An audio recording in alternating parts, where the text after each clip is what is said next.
Hi, welcome to Exploring the Illusion of Free Will. My name is George Ortega, and this is Monday, June 2nd, 2014. This is episode number 158.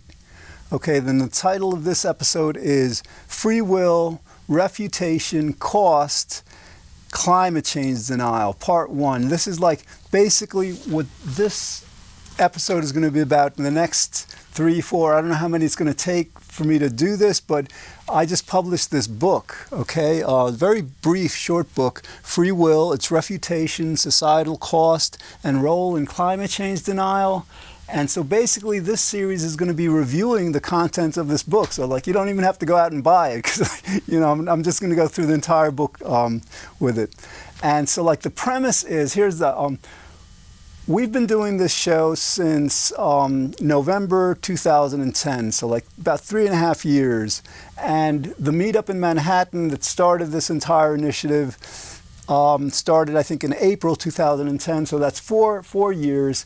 And basically, people are beginning to understand that we don't have a free will. I mean, because of this show, because of that meetup and our Manhattan show, the New York Times, Time Magazine, Scientific American, just many major publications began to cover this. Sam Harris, a 3 times New York Times best-selling author, a neuroscientist, he published his book on it in 2012. So it's gotten some coverage.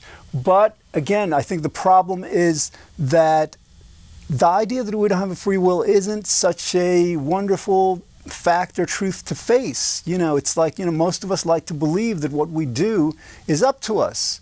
So the premise of this book is that the world kind of like needs to understand that this isn't just an inconsequential question. This is, the question of human will, our understanding it, why we don't have free will is very, very important. Okay, and before I just, I'm going to basically go through the book, but before I do that, I want to just, as I always do, start out by describing what people mean when they say we have a free will and why we don't, just very, very quickly. And then the premise of how free will, the belief in free will just is not good. It is harmful to society, and actually is probably quite definitively a prime cause, a motivator of climate change denial. Okay, so basically, very simply, when people say they have a free will, they mean that they can just choose whatever they want, and nothing that's not in their control is either influencing them or completely making them do what they do, or say what they say, or think what they think, all right? Very quickly, the refutation to that is so simple. Causality, cause and effect. Everything has a cause. So if every one of our decisions is caused, you have a causal regression spanning back in time, moment by moment. You can see this through the state of the universe evolution going back in time, moment by moment. And this chain of cause and effect spans back to before we're born. So that makes free will essentially impossible. And another feature of this book is that I actually go through an explanation of how causality is actually a priori knowledge. A priori means it's so self-evident it supersedes scientific evidence. So I'll be getting into that in the book.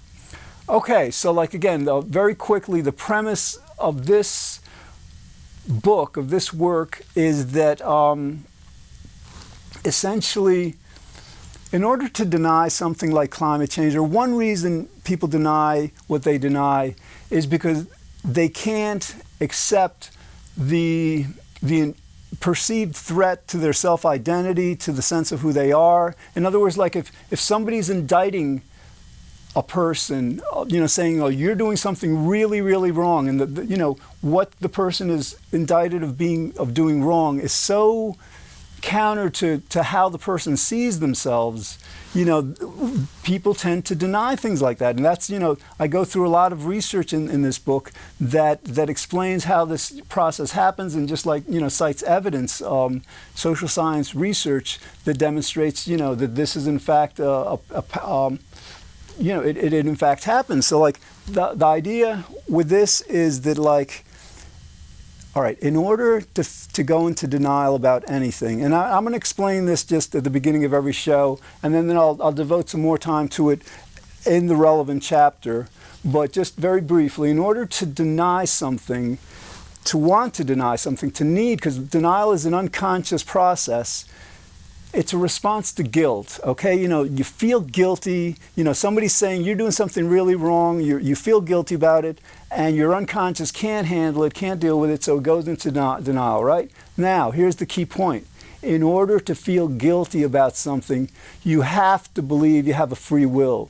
You can't feel guilty about something that you understand you don't have any control over. Well, it's a simple concept. If you know that what you do, let's say somebody, like you're in a bar and somebody spikes your drink or something, right? And as a result of that, you do something against the law or whatever, right? So because you know that whatever agent was in your drink caused you to do what you did, you wouldn't feel guilty about it, so you wouldn't have to go into denial. But with climate change, the thing is according to our best science, it threatens the lives of billions of people, not this decade or the next, but over the next 50 years, over the next 100 years, it's a very, very threatening impact on the world, on life on the planet. And so scientists are telling people, we're causing it, okay? So many people can't face this fact. Pew Research did a survey back, earlier this year, actually, 2014, and they found that only 44% of Americans believe that there's solid evidence that climate change is happening and that we're causing it. So that 66% of Americans are in denial about it. And so this book explains not all of the denial. There may be some denial, for example, there's a saying that you can't expect somebody to believe something whose job it depends that he doesn't believe it. In other words, some people, for example, are making a lot of money in the oil industry, and they don't want to believe climate change is happening because, to the extent it's happening, we have to consume less oil, and they'd make less money and all. So, guilt isn't the only reason for our denial, but see that self-motivation example that I just cited, that doesn't apply to that many people. Not that many people are invested in the energy industry. Most of the denial for climate change, I believe, happens because of the guilt, because people can't face the fact that we're doing something so potentially threatening to the planet. All right, so let's begin. Again, the book is Free Will, Its Refutation, Societal Cost and Role in Climate Change Denial. And we're just going to go through it right from the very beginning. I just published it in April 2014.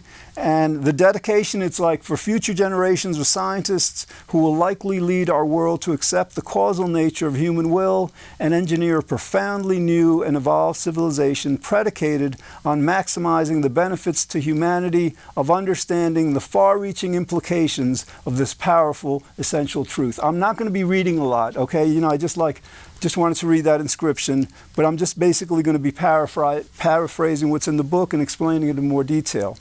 Okay, might as well go through the table of contents, though, right? First, I go through an outline of what the book is about.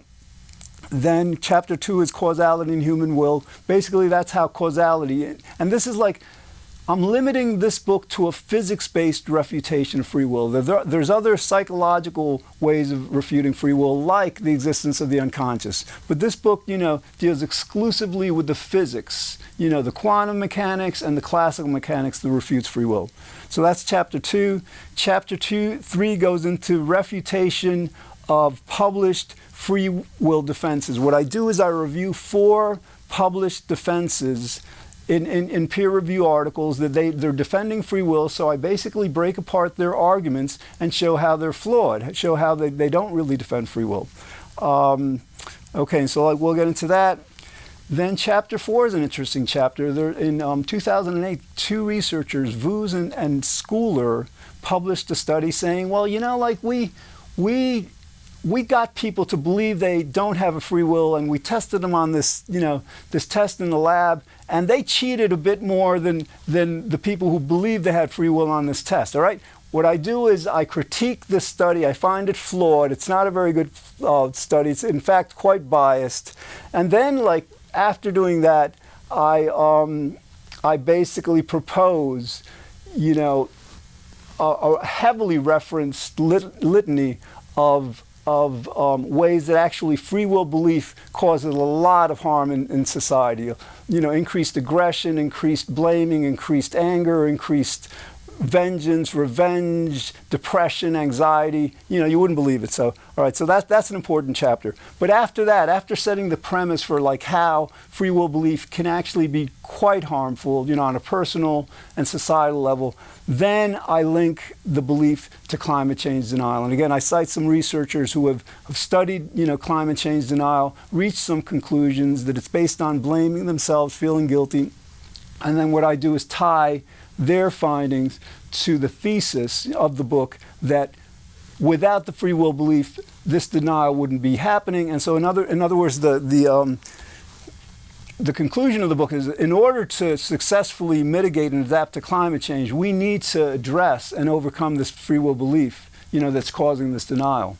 Okay, and then finally there's a conclusion about just like how the idea that free will is a belief and that it's a wrong belief and it has many harmful consequences, and we really need to overcome it. You know, how this like kind of opens up, you know, expansive new areas of research in psychology and sociology and all. All right, and the book is heavily referenced. There's 50 citations to the different, you know, articles or research articles that I reference in the text. Okay, so let's begin. All right, I start out, again, chapter 1, the outline, and I love this quote. You know, like, I've used it as the opening of my first 100 shows, you know, episodes of this TV show. And it's a quote that I found in Susan Blackmore's book, Conversations on Consciousness.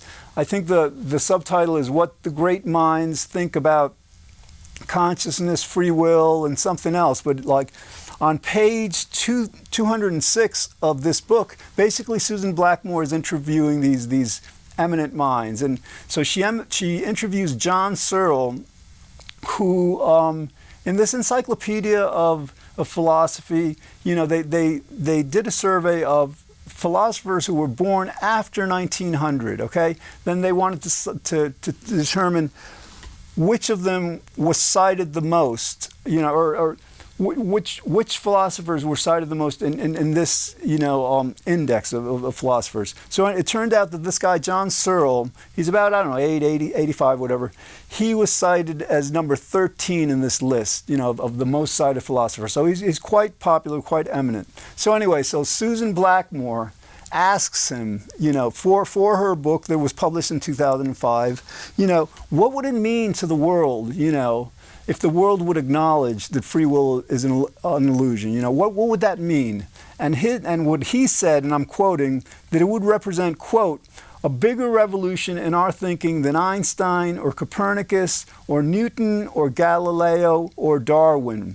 It would alter our whole conception of our relation with the universe, end quote. Okay, and that's how big this is, all right? You know, like, you know, discovering that the sun doesn't revolve around us, we revolve around it, was important. Evolution was important. The discovery that our world isn't flat was important.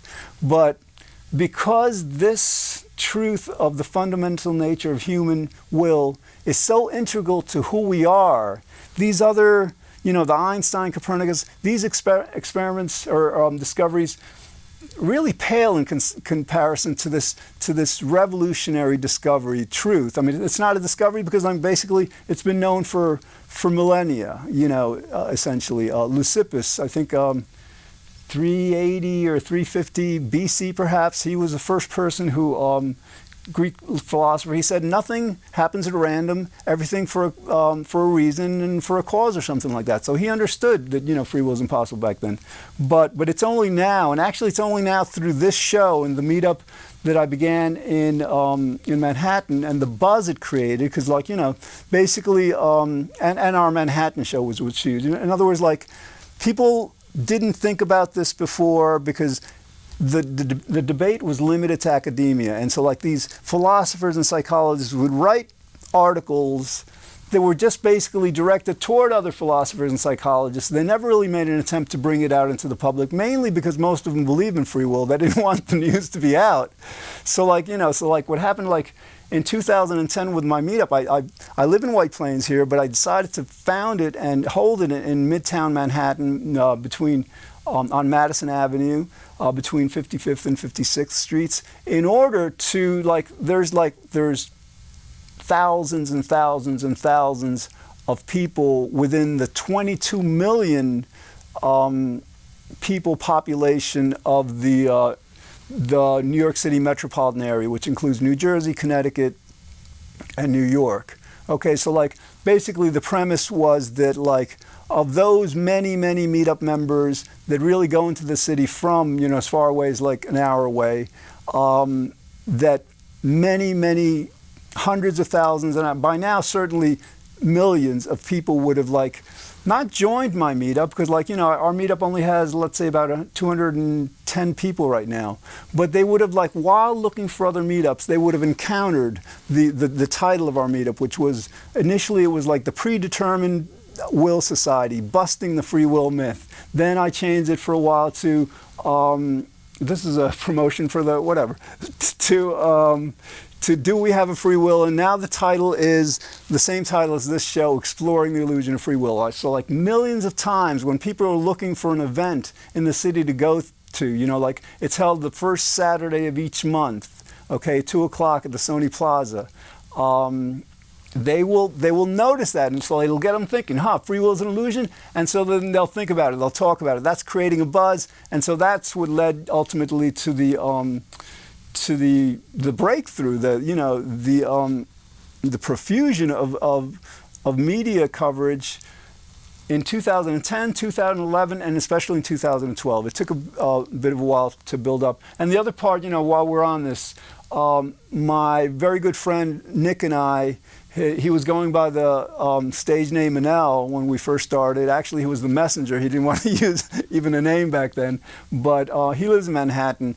And we produced a show there on Manhattan Neighborhood Network, MNN, that initially we were live pretty much every week at 11 o'clock on Wednesdays. And again, that's a Time Warner cable channel where there's 1.5 million subscribers in New York City that subscribe to that. Naturally, not all of them will watch it. But again, the idea behind this campaign, one of the ideas was that when people scroll through the online TV guide to see what they're going to watch, they encountered the name of our show. Initially, that show was called The Myth of Free Will. Then we changed it to No Free Will, and now it's called Free Will with a question mark. But along with the other shows that people would see on the screen, they would encounter that. They'd say, what is this about? What do you mean we don't have a free will? They talk about it, and that's how we created the buzz that led to the profusion. All right, so anyway, and the reason I'm saying this, this quote by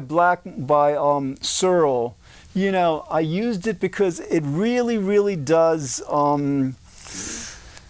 He got it. I mean, I couldn't have come up with a better quote in terms of the significance of this discovery, this truth to the world. It's a bigger revolution in our thinking than essentially what he's saying than any other revolution that we've ever had. That's why he lists Einstein and these great, Darwin. I mean, these are the top scientists of the world.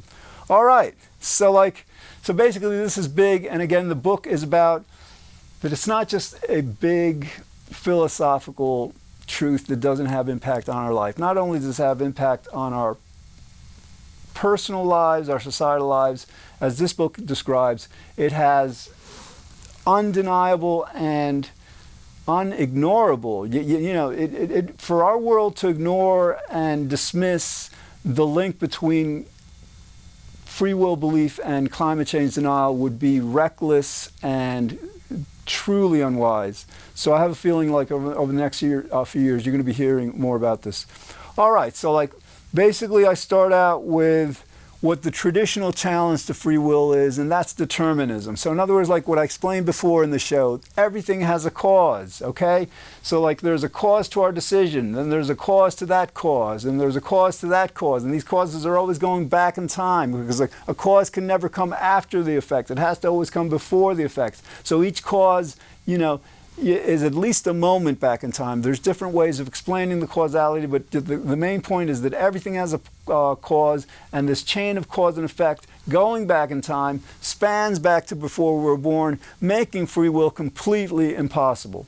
Okay, so then I go into, like, there's some psychologists, like this guy Baumeister, who they claim, he claimed that that basically determinism, this cause and effect stuff, has not been proved, nor can it be proved, okay, in his article in 2008. And then there's some philosophers like Mealy, and so, like, these guys actually, Baumeister and Mealy, these are two of the four authors of the articles that I'll be critiquing, later in the book. But Mealy says that, free will has not been disproved by science, okay? So, like, all right, so my response to that, and I want to read this because, like, it's good. While science deals with levels of confidence rather than proof, in other words, like, science doesn't deal with proof. So for them to say it hasn't proved, science hasn't proved free will, they don't understand science, unfortunately. And Baumeister is a psychologist, so he should. So anyway, like, while science deals with levels of confidence rather than proof, I argue that science evidences the causality at the heart of determinism and refutes free will with a level of confidence comparable to our knowledge that the universe exists and that it is in constant motion. Okay, so, like, very briefly, what I'm referring to here is the a priori nature of this principle, this law of causality, otherwise known as cause and effect. Some people refer to it as causation.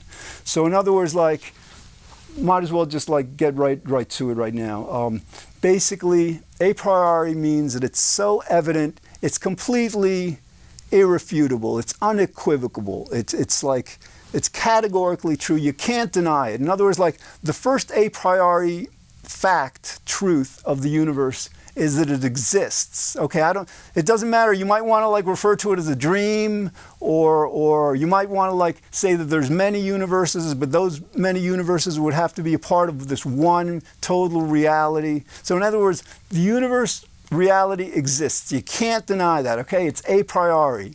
Okay, and so the second a priori fact of the universe is that it is in motion. Okay, it isn't there. Things are not just still. If everything was motionless, nothing would be happening. We wouldn't be doing this show. All right, nothing. The planets wouldn't have formed. Galaxies wouldn't have formed. There would be no life on the planet. Without motion, okay, nothing would happen. So, like, what is motion? And I'm getting to the heart of basically the thesis of this book, that basically it's an original thesis. To my knowledge, no author, no scientist or philosopher has yet proposed the principle and law of cause and effect as so fundamental to nature that it is a priori. It's unquestionable. So the reasoning behind that is, like, if the universe is a priori exists, it exists, and that's a priori knowledge, and motion is a priori. What is motion? What is change? Change,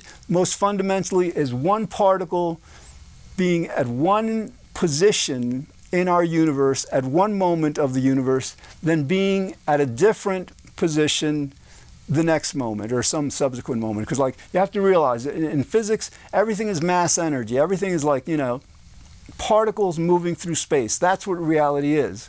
So when you think about it, well, our knowledge of what causes a particle to be at one moment, at one place, at one moment of the universe, and then at a different place the next moment, is what we refer to as momentum. Momentum is the velocity and the direction of the particle, and it can be imparted to a particle by various means, by gravity, by different forces. There's four fundamental forces of nature: the gravity, electromagnetism, the weak nuclear force, and the strong nuclear force. There could be others that we haven't discovered. But basically, what happened is essentially, like, to use the Big Bang as the beginning of this, the Big Bang is the initial event. Okay, so, like, a particle at the time of the Big Bang was in a certain position.